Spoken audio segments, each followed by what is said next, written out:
కాలం చేశారు. వాళ్ళందరి విషయంలో కూడా వీడు యాక్టివ్గా ఉండి ఎవరికి సహాయం చేసే విషయంలో ముందుకు వచ్చేవాళ్ళు.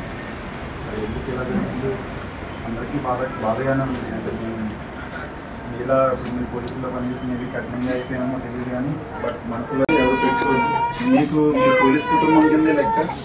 మా ఫోన్ నెంబర్లు అన్నీ ఉంటాయి. ఎప్పుడు ఇలా మూర్తి ఫ్యామిలీ కానీ మీరు ఫోన్ చేసినా మా బ్యాచ్ అంతా ఎక్కడున్నా రెస్పాండ్ అవుతారు.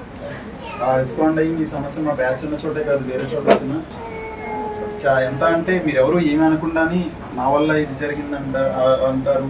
నేను ఉండి ఏం చేశాను నా కుటుంబానికి, నేను అన్యాయం చేశాను అనే ఫీలింగ్. నేనే వాడితో మాట్లాడాను. మీకు మీ పోలీస్ కుటుంబం కిందే లెక్క. మా ఫోన్ నెంబర్లు అన్నీ ఉంటాయి. ఎప్పుడు ఇలా మూర్తి ఫ్యామిలీ కానీ మీరు ఫోన్ చేసినా మా బ్యాచ్ అంతా ఎక్కడున్నా రెస్పాండ్ అవుతారు. ఆ రెస్పాండ్ అయ్యి మీ సమస్య మా బ్యాచ్ ఉన్న చోటే కాదు వేరే చోట వచ్చినా వాళ్ళందరి విషయంలో కూడా వీడు యాక్టివ్గా ఉండి ఎవరికి సహాయం చేసే విషయంలో ముందుకు వచ్చేవాళ్ళు. ఎందుకు ఇలా జరిగింది అందరికీ బాధగానే ఉంది. అంటే ఇలా మీరు పోలీసుల్లో పనిచేసి మేబీ కఠినంగా అయిపోయినామో తెలియదు కానీ నలిగిపోయాడు Ramesh.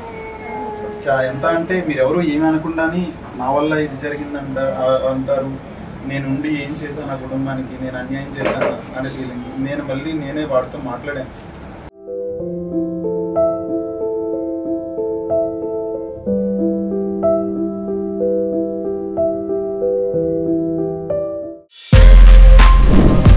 For more videos like this, subscribe Big TV channel.